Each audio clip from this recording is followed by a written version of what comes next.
Prezident Pavel podpisem daňového balíčku prokázal nezájem o občany Českej republiky. Zhoršovanie životní úrovne českých občanov sa stáva každodenní realitou, ktorá od prvních dnů příštího roku nabude ešte väčších rozmerů. Zapříčiní to platnosť opatrení, ktoré sú součástí daňového balíčku, ktorý minulý týden podepsal prezident Petr Pavel. Hnutie SPD již od počátečního projednávání vládního návrhu zákona, ktorým sa mení niektoré zákony v súvislosti s konsolidací veřejných rozpočtů, predložilo niekoľko pozmeňovacích návrhů, ktoré ale byli poslanci vládnoucí pětikoalice zamítnutí. Přitom sme navrhovali taková opatření, pomocí nichž bychom znížili schodek státních financí, aniž by to negatívne pocítili naši občané. Fialová asociální vláda porušila své předvolební sliby, když schválila daňový balíček, který mění více než 6 desítek zákonů a pro občany přinese doposud nejvyšší zvýšení daní v České republice, což môže zvýšiť inflaci a poškodiť ekonomický růst.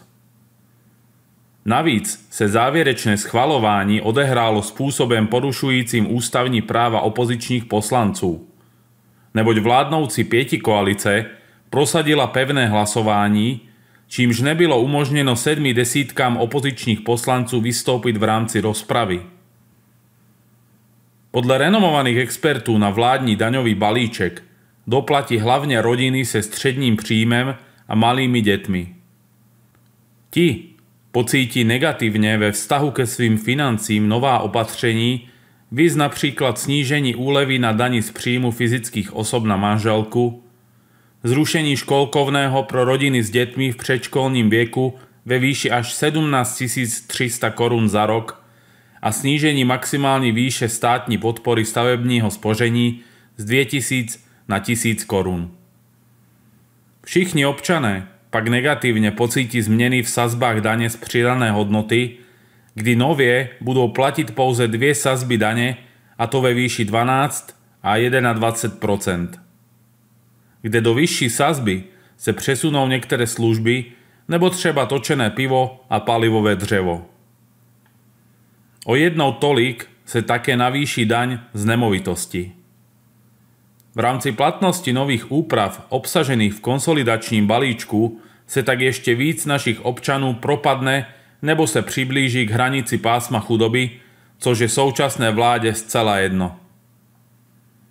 V rámci schvalování konsolidačního balíčku sa opäť potvrdilo, jak je pro naše občany nepřínosný Senát PČR, když senátoři vše podpořili bez toho, aby bojovali za naše občany. Zájmy a priority probruselské pětikoaliční vlády s plnou oddaností veřejne propaguje i prezident Petr Pavel, ktorý stejne ako novelu zákona o dôchodovém pojištení podepsal i daňový balíček. Prezident Pavel týmto podpisem prokázal, že mu na našich slušných a pracujúcich občanech, rodinách s deťmi, seniorech a zdravotne postižených občanech vôbec nezáleží. Tak sa náš prezident staví k občanom a stejný postoj má i k ochrane zájmu Českej republiky.